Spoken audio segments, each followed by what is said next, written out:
Oke guys, welcome back to Daily Charting with Toshi, di mana kita akan daily chart your favorite cryptocurrencies. Oke, dan sekarang kita masuk ke DCWT sesi kedua, di mana di sesi kedua ini kita akan lebih fokus ke pembahasan comments dan juga kita akan charting altcoins ya. Nah, sebelum kita masuk ke pembahasan komen, untuk hari ini udah habis ya. Jadi minggu ini udah selesai ya data-data penting dari US. Jadi kita hari ini udah bisa lebih fokus ke TA ya. Oke, langsung aja kita masuk ke pembahasan komen. Yang pertama itu dari Bro Agus Setiawan, ya masih sering merasa sayang buat TP Bang, ujung-ujungnya kemakan lagi. Nah, jadi gini, itu memang normal sih ya, apalagi kalau lagi ngepam, udah keluar SOP TP, pasti ada sedikit perasaan, aduh connect lagi gimana? Nah, sebenarnya itu kejawab dengan cara apa? Ya jangan semua di TP-nya. Buat lo yang nggak tahu, kita udah pernah bahas beberapa kali sebelumnya. Contoh BTC deh. BTC itu kita udah dapet TP sebanyak 3 kali. Nah, kayak TP pertama ya, ya jujurnya ini makanya harus dari awal sih diikutinya. Kalau nggak dari awal ya mungkin jadi sedikit berbeda sama kita. Nah, TP pertama sudah terjadi di sini. Weekly close pertama di atas dari Bollinger Band. Lalu TP kedua itu terjadi di sini di sekitar harga 63 ribuan begitu. Jadi ya apa namanya TP-nya bisa berkala, jangan semuanya di TP di satu tempat begitu. Di sini 5%, 10, 20 begitu ya. Oke, itu kurang lebih gambarannya untuk gimana caranya biar menghilangkan rasa rasa nafsu untuk nggak TP begitu ya, atau rasa sayang buat nggak TP. Next dari Kenneth Hood ya. Thank you infonya kok Toshi Powell. Waduh, Toshi Powell ya keluar lagi tuh. Mau tanya kok, mungkin nggak sih kalau di cycle ini lebih banyak fake out ke BSB dan secara TA nggak rapi karena sudah banyak pemain besar yang tentunya pengen menggocek market dan memakan retail-retail. Mohon pencerahannya kok. Ya kalau bisa dibilang cycle ini ya bener ya sudah berbeda. Cycle ini sudah jauh lebih banyak institusi masuk ya, dan itu udah tidak bisa dipungkiri. Udah banyak datanya yang menunjukkan bahwa banyak institusi sekarang sudah memegang Bitcoin lewat ETF. Nah, tetapi kalau ngomongin gocek-menggocek, sebenarnya sih ya dari cycle-cycle sebelumnya pun gocek-menggocek sudah sering kali terjadi ya. Kita ambil BSB, kita ambil contoh itu di cycle kemarin. Ini gocekan paling gila nih. Banyak orang yang ngerasa udah nih abis, bull market kali ini abis. Tiba-tiba digocek, mantul lagi ke atas. Nah, udahnya yang serem apa? Orang-orang yang tadinya bearish di sini jadi sangat bullish, sangat new all time high. Udah nih new all time high, pasti BTC ke 100 ribu. Gocek lagi, malah bear market. Begitu. Tapi buat lu yang tahu teori 28 November, ini serem banget. Literally masuk ke teori itu ya, rapi banget di teori 28 November. Ya, jadi ya kalau gocek-menggocek sih market udah dari dulu ya. Di sini juga nih ya di 2019 2020 gitu ya, banyak yang merasa bahwa oh ini super cycle nih. Kita akan new all time high sebelum halving kayak yang sekarang gitu ya. Yang kayak sekarang kita rasakan di 2024. Ternyata enggak, tergocek ada fundamental ya, fundamental di mana US masuk ke resesi, dibanting lagi kena COVID crash begitu. Akhirnya QE dan diselamatkan oleh ya arguably diselamatkan oleh QE ya. Jadi ya gocek-menggocek sudah ada dari dulu, cuman mungkin sekarang kerasa ekstra sakit karena antara lu mungkin di zaman ini belum masuk atau udah lupa, udah kelamaan begitu ya, karena memang ada satu fenomena psikologi di market yang disebut sebagai recency bias. Jadi kita cuma ingat yang baru-baru aja, yang lama-lama udah lupa begitu. Nah, itu yang mungkin kita harus dikit berusaha untuk hilangkan. Jadi kita jangan sampai recency bias, kita harus terus melihat ke belakang apa saja yang sudah terjadi. Nah, data-data itu bisa dipertimbangkan untuk menjadi untuk menjadi patokan gitu, untuk menjadi bahan bahan untuk kita mengolah data lagi gitu. Jadi jangan cuma data-data baru aja ya. Next dari sebentar, ini suka begini nih kalau YouTube ya. Selanjutnya itu dari ini kan Bro Agus tadi. Nah ini teknisi ngambang ya. Salam September merah Bang Toshi. Hehehe. BTC dikocok terus nih sampai sisihkan finansial terus untuk nambah muatan DCA sampai Indodex maintenance. Iya, ini memang Indodex bikin kacau ya. Ya semoga sih cepet beres, nggak ada masalah. WD lancar, semua lancar begitu ya.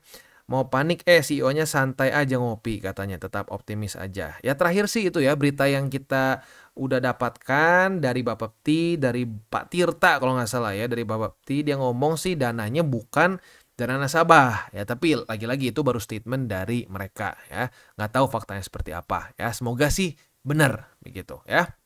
Semangat terus untuk kasih wejangannya Bang Toshi agar pemula bisa sama-sama sukses. Semangat untuk semua, semoga sehat selalu. Salam dari holder BTC ETH 2014. Wah, gila nih ya 2014 ya. 2 tahun lebih awal daripada gua nih. Mantap, mantap, mantap ya. Next dari kayaknya BTC sih. Kalau ETH kan 2000 berapa ya? Lewat 2015 ingat saya. Ingat gua soalnya ya. Oke, next dari Skyline Sojourn ya. Bang Toshi, terima kasih. Semenjak saya lihat channel ini, arah trading saya menjadi lebih pasti. Tapi ada yang sedikit mau saya tanya nih, Bang Toshi. Kalau kita trading futures, bagaimana kita menentukan area atau harga untuk cut loss? Seringkali berharap arah akan berbalik, ternyata nggak balik-balik, akhirnya liquid. Hehe. Sama mau nanya lagi Bang, kemarin Bang Toshi bilang kalau udah cuan dari trading jangan berpikir untuk resign dari pekerjaan. Nah kalau Bang Toshi ini full time trading atau bagaimana ya? Penasaran saya. Gua nggak full time trading, gua ada bisnis lain juga. Jadi kalau mau ditanya apakah gua hidup dari trading? Nggak. Ya gua hidup dari bisnis gua ya, dan trading ini adalah untuk, atau lebih tepat investasi lah. Investasi ini untuk jangka panjangnya gua gitu, untuk ya kasarnya untuk retirement gua ke depannya dan seterusnya. Kalau gua pribadi lebih menyarankan seperti itu. Jadi lu approach-nya itu untuk nanti masa depan lu, untuk masa tua lu gitu. Kalau bisa lu punya target bisa pensiun lebih cepat dibandingkan orang-orang normal begitu ya. Jadi jangan sampai wah udah profit nih berapa bulan resign, itu kan sampai jadi joke katanya ya. Joke-nya tuh nanti setiap kali bear market MACD penuh lagi katanya, banyak pegawai lagi karena orang-orang yang kemarin liburan terlalu antusias, ujung-ujungnya hancur dan ya harus kerja lagi di MACD. Jangan sampai kayak gitu ya. Oke, tadi pertanyaan pertama untuk cut loss. Nah untuk cut loss kalau gue pribadi sih lebih prefer pakai tunggu sampai besoknya gitu. Kayak ambil contoh di sini ya. Contoh cut loss, bentar kita buka di sini. Contoh cut loss, ini profit, ini mana yang cut loss ya, sebentar. Contoh cut loss tuh, waduh mana. Ini nih, oke. Contoh cut loss, retest 1, retest 2 ya, ternyata jebol ke atas. Ya udah, daily close di atas dari struktur 55.103, maka kita cut loss. Itu salah satu pilihannya. Atau bisa juga misal lu pasang CL. Oke, gue maksimum mau minus gue maksimum misalkan menerima resiko 5% dari margin gue.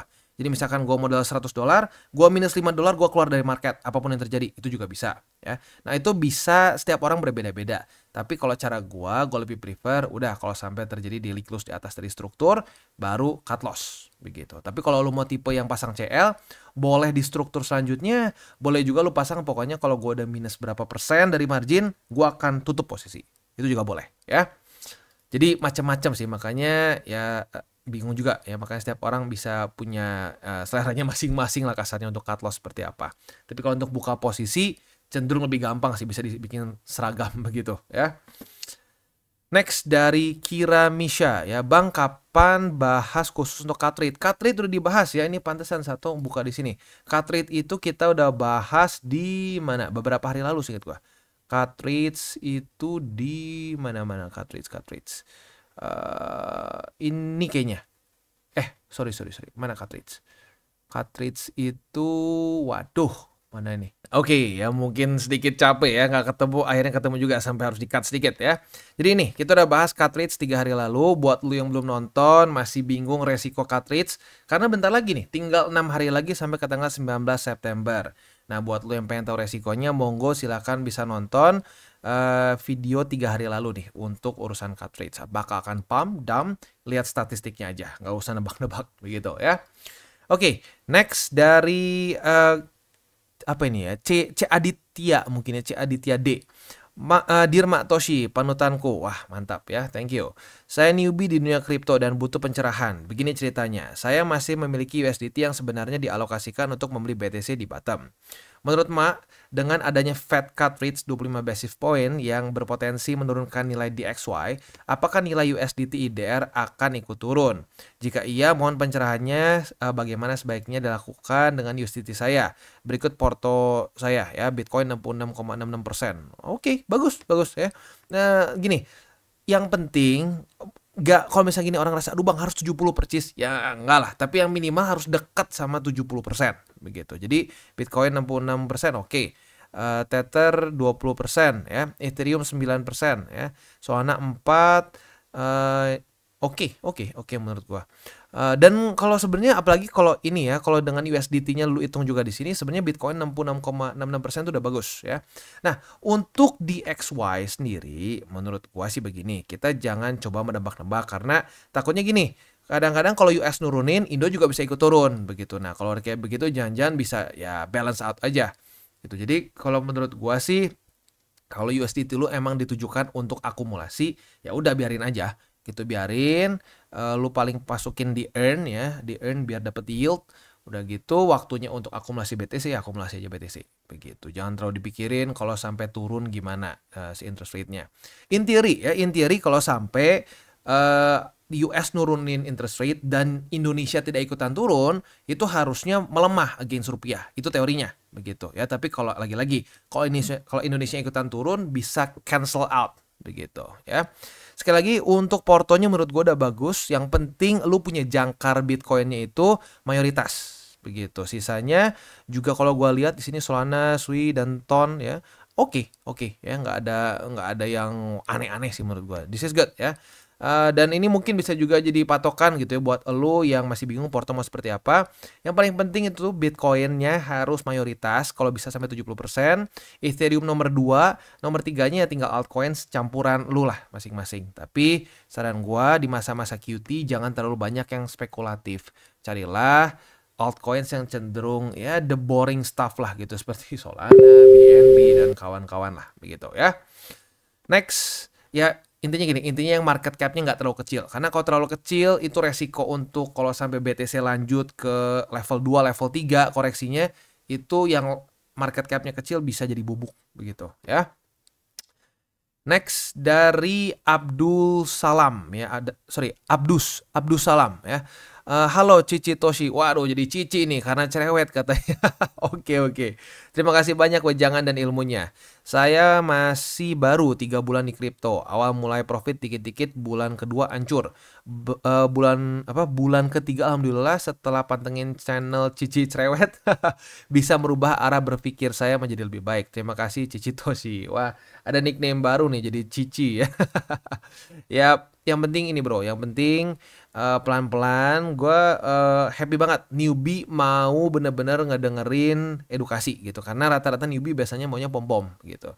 Nah, dengan lo punya modal awal mau belajar bener-bener, mau belajar dulu dari nol dulu gitu, nggak langsung loncat pengen profit sehari berapa persen, itu udah bagus.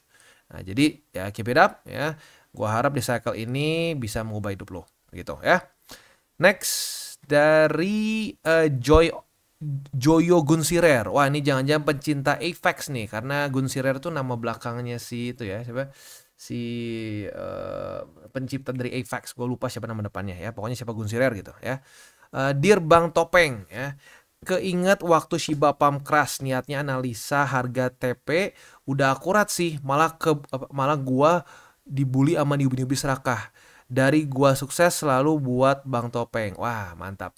Ya ini pentingnya ya, reminder untuk pentingnya TP begitu. Saat waktunya TP ya TP. Jangan mau dibully sama orang-orang bilang, "Wah, lu kalau TP ini nggak solid." Ah, pale lu nggak solid. Udah minus, lu tinggal cut loss ya ujung-ujungnya. Jadi ingat, waktunya TP ya TP. Jangan mau diracuni sama pemikiran-pemikiran, "Ah, lu kalau jual nggak solid." Ah, solid apaan? Yang ada lu liquid kalau nggak TP waktunya ya. Next, dari mana lagi nih? Next itu dari Cryptomania ya. Hayo lo Hasan Malus Hasan. Waduh. Satu kayaknya lumayan kesel juga sama Hasan mungkin ya. Hasan malu sendiri. Apa susahnya tinggal nanya kalau nggak yakin. Di sini banyak pertanyaan yang dijawab Mak Toshi. Padahal mungkin selalu padahal mungkin terlalu angkuh buat nanya. Ya, jadi lagi-lagi ya, DCWT sesi kedua ini memang fokus gue adalah untuk Q&A. Nah, Q&A yang dipilih itu adalah pertanyaan yang menarik atau cukup banyak yang nanya hal tersebut. Begitu ya. Jadi ya pakailah DCWT sesi kedua untuk bertanya begitu. Jangan so tahu gitu. Kalau so tahu udah gitu salah total kan jadi lucu gitu ya. Next dari SKW Tools ya, kelebihan channel Abang ini satu, penjelasannya simple, menjelaskan support menjelaskan sword untuk DCA jelas dan mengajarkan cara mengendalikan nafsu karena pemain kripto selalu hancur karena nafsu. Yes, benar. Benar. Yang harus dikendalikan itu adalah rasa nafsu kita. Gue udah terlalu sering ngedengar orang-orang bilang, aduh bang, gue tuh sebenarnya udah profit loh di cycle kemarin. Udah untung loh. Tapi ujung-ujungnya minus sekarang bang. Malah harus kadang-kadang cut loss. Ya karena nafsu. Wah masih bisa lagi. Masih bisa lagi. Masih bisa lagi. Ujung-ujungnya ya malah nggak mengantongi sama sekali, malah minus ujung-ujungnya ya. Good. Jadi ya benar, nafsu itu yang paling susah buat dikontrol. Like-nya sampai 6, berarti banyak yang merasakan hal yang sama mungkin ya. Next dari Aldi namanya ya. Lucu juga Aldi. Kalian pada nonton, di like dan subscribe lah biar bro, biar makin berkembang TCI. Thank you. Yes, benar. Your likes, your subscription, dan juga lo mungkin bisa share ke teman-teman lo, itu sangat membantu perkembangan dari TCI. Ya, gue love. Next dari user something, panjang belakangnya ya. Pembahasannya keren, ibarat materinya first class ya, penyampaiannya mudah dimengerti dan dengan bahasa yang sederhana. Semoga kedepannya makin sukses dan lebih baik, serta ndak ada member-member. Enggak, tenang ya. TCE tidak ada member-memberan, tidak ada bayar-berbayar ya. Jadi ya akan terus namanya seperti ini ya. Wah, sampai 5 like. Thank you ya. Thank you for the kind words.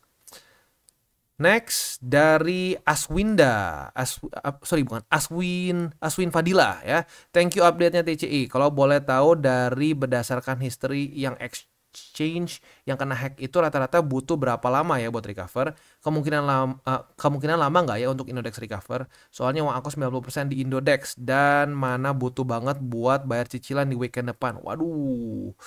Berarti pakai uang panas ya bro kalau gitu. Aduh, kalau gitu jangan ya bro, jangan diulangin lagi. Kalau bisa jangan pakai uang panas. Dan mungkin salah satu triknya bisa dengan beberapa exchanger lu pakai, atau bisa juga pakai cold wallet begitu. Nah, kalau untuk berapa lama beda-beda ya kasusnya. Dulu ada salah satu yang cuma 2 minggu balik kayak 200 dari dia tuh kecolongan 280 juta, cuma 2 minggu balik langsung 200 juta dan basically udah beres gitu. Nah, tapi permasalahannya kan sekarang kan Indodex ini kan masih dalam maintenance nih. Jadi in theory harusnya kalau udah maintenance-nya beres ya bisa dicabut sih. Nah, tapi nggak tahu nih sampai kapan maintenance-nya. Ya, kita doakan bersama-sama semoga Pak Oscar Darmawan ini ya bisa membereskan semua masalahnya ya. Ini biar nggak WD juga nanti nggak nyangkut-nyangkut. Semoga semuanya bisa aman lah begitu ya. Tapi ya lagi-lagi kalau dibilang ETA-nya kapan, we'll never know karena kasusnya berbeda-beda gitu. Kayak Binance bahkan nggak ada sama sekali stop ya, dia nggak ada stop WD, nggak ada apapun, langsung berjalan seperti normalnya aja begitu ya. Jadi ya we'll have to see sih nanti ujung-ujungnya berapa lama ya. Oke, udah kayaknya ya, beres. Sip, oke, jadi kurang lebih seperti itu untuk pembahasan komen. Selanjutnya kita akan masuk ke buy limit. Tetapi sebelum kita masuk ke buy limit, seperti biasa gue akan disclaimer dulu bahwa semua konten dari TCI bukanlah financial advice. Ini semua bentuknya adalah edukasi ya. Lalu bagaimana cara untuk mendukung TCI? Ada banyak caranya. Lu bisa like our video, bisa share our video, atau juga bisa menggunakan link referral kita di bawah. Nah, sekarang kita akan dengar dulu pesan-pesan dari sponsor kita pada hari ini. Oke, today's video is brought to you by Maxi. Di mana Maxi sedang ada limited time offer, deposit and trade to earn ya, sebesar 20 USD. Ini eventnya simple banget, langsung aja kita jelasin gimana cara kerjanya. Jadi selama event ini berjalan, apabila lo melakukan first deposit sebesar 100 USD atau lebih tepatnya lebih dari 100 USD dan mengkomplit 100 USD dalam trading volume, akan mendapatkan 20 USD bonus. Simple banget, deposit 100 USD atau lebih dari 100 USD ya, selama 7 hari setelah registrasi. Jadi ini untuk new users ya. Dan trade volume lebih besar dari 100 USD plus lu hold 7 hari dan bisa claim 20 USDT. As simple as that ya. Jadi buat lo yang tertarik silakan bisa ikutan ya. Dan memang kalau buat lo yang berencana untuk melakukan deposit dan memang pengen akumulasi juga, boleh pertimbangkan untuk menggunakan Maxi agar bisa mendapatkan bonus 20 USDT. Sekali lagi, ini limited time offer. Buat lo yang tertarik, silahkan bisa menggunakan link referral kita di bawah. Dan kita masuk ke XRP. Untuk XRP, posisi short kita sudah kena target TP. Retest 1, retest 2 di MA50. Dan hari ini kena target TP di MA20. Ya, ini tentunya untuk yang lebih konservatif ya. Buat yang agresif di 0,55. Jadi Ya, kita bisa lihat di sini ya, untuk yang di EMA 50 sudah profit 2,6%-an. Untuk posisi spotnya di EMA 20, di EMA 200, dan di 0,54. Itu untuk posisi spot dan futures di XRP. Next kita masuk ke ton. Untuk posisi di ton, posisi shortnya buat yang konservatif sudah kena target TP dari tanggal 11 ya. Jadi buka posisi short langsung kena juga di hari itu. Buat yang agresif sayangnya kena cut loss kalau dipertahankan ya. Jadi lagi-lagi ini reminder nih ya. Yang agresif tuh nggak selalu profit lebih gede. Kadang-kadang dia kena cut loss di mana konservatif profit. Begitu. Jadi lagi-lagi itu bukanlah agresif lebih profit, enggak ya. Agresif pun seringkali cut loss lebih banyak dibandingkan dengan yang dengan yang lebih konservatif begitu ya. Nah, setup terbaru adalah retest pertama di 5,53 sebagai support. Kita lihat besok pagi jam 7 kalau daily close-nya di atas dari 5,53, maka kita bisa limit posisi long ya karena retest kedua. Nah, kalau terjadi retest kedua, posisi long kita target TP-nya bisa di EMA 50 atau boleh juga di 5,96 ya. Itu untuk posisi futures, untuk posisi spotnya 5,53, EMA 20 dan di 5,13. Next untuk Arbitrum. Untuk Arbitrum di sini kemarin reclaim tipis dan hari ini sepertinya EMA 20 mulai menjadi support. Jadi untuk sekarang kita lihat sampai besok pagi. Kalau besok pagi jam 7 daily close dari Arbitrum masih di atas dari EMA 20, kita bisa limit posisi long, retest kedua kebuka posisi longnya dan target TP-nya di 0,532. Itu kurang lebih setup untuk posisi long di Arbitrum. Untuk posisi spotnya EMA 20 dan di 0,48. Itu kurang lebih untuk setup di DCWT sesi kedua ini. Sekali lagi mengingatkan 3 golden rules. Jangan lupa, jangan pakai uang panas, jangan over leverage, dan berpikirlah jangka panjang. Oke guys, jadi itu adalah akhir dari segmen DCWT kita pada hari ini. Dan jangan lupa bagi kalian yang merasakan manfaat dari segmen ini, jangan lupa untuk share ke teman-teman kalian. Dan apabila lu pengen mensupport channel kita, ya TCI, jangan lupa untuk menggunakan link referral kita di bawah. Nggak wajib ya, tetapi apabila lu menggunakan link referral kita di bawah, ada macam-macam ya, dari Bybit, Huobi, Maxi, toko kripto, dan banyak lagi ya. Walaupun nggak wajib, tapi kalau menggunakan link referral kita, lu secara langsung membantu perkembangan dari TCI. Dan satu lagi, jangan lupa juga untuk join Telegram group kita, di mana kita bisa ngobrol-ngobrol santai mengenai dunia cryptocurrency secara dua arah. So, jangan lupa untuk like, subscribe, click the bell icon, and see you on the next video.